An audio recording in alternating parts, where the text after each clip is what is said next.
16-year-old foster child in Nebraska got pregnant, and she wanted to get an abortion because she realized that she was not financially independent enough to care for that child. And of course, she's in foster care. She was worried that if she told her foster parents about her situation, then she would lose foster placement.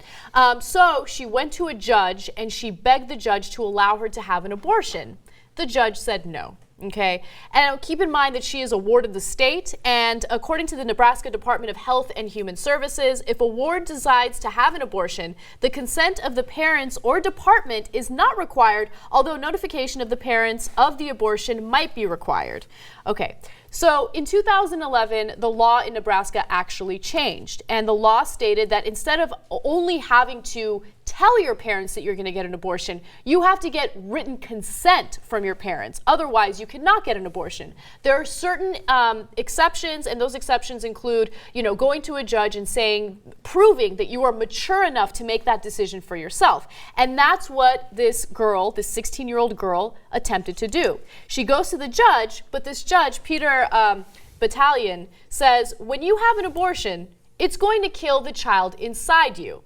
So he essentially said no, and instead of recusing himself because of the fact that he's so pro-life, he decided to make a ruling on this and decided not to allow the girl to have an abortion. When it goes up to the Nebraska Supreme Court, they bring up the fact that the judge, at least in what he literally said during that trial, it's not like we're going into his private life and saying, did you vote Republican, Democrat, what's your views on this issue or that issue?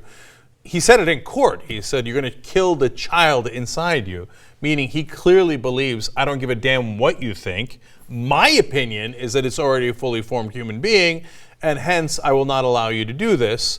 Obviously there's some legal issues there because the United States Supreme Court finds it constitutional that you could make that decision. Now they passed this law in 2011, but to me, the most interesting part was the judge had decided, and the Supreme Court has now confirmed, the Nebraska Supreme Court has confirmed, that the child was not mature enough to make the decision herself. Great. So you're telling me she's not mature enough to have an abortion, but she is mature enough to have a child and raise it for the rest of her life. And their argument would be, well, you give the child up for adoption. You don't necessarily have to be the primary caretaker of that child. You just give it up for adoption. But that is an incredibly emotional and difficult decision that a woman or a girl should make on her own.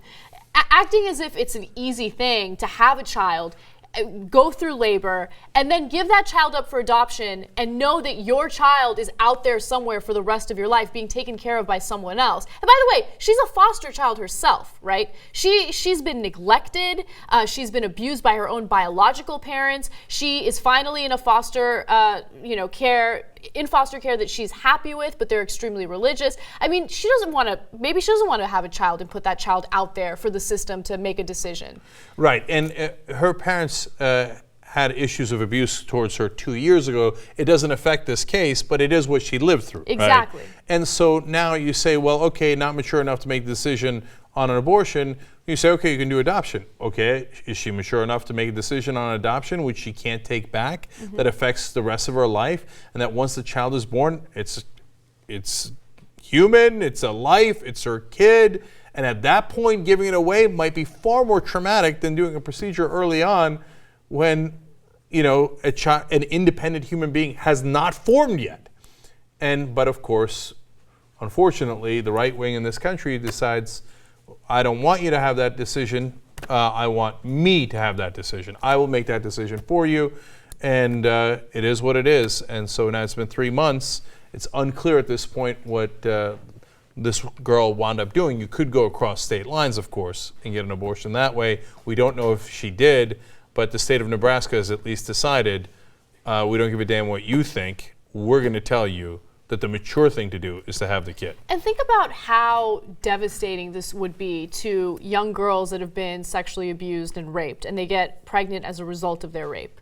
You know what I mean? Like, if they want to get an abortion, they now have to go to their parents and get written consent from their parents. Maybe they're not prepared to talk to their parents about what happened. Maybe they're not prepared to talk about with anyone about what happened.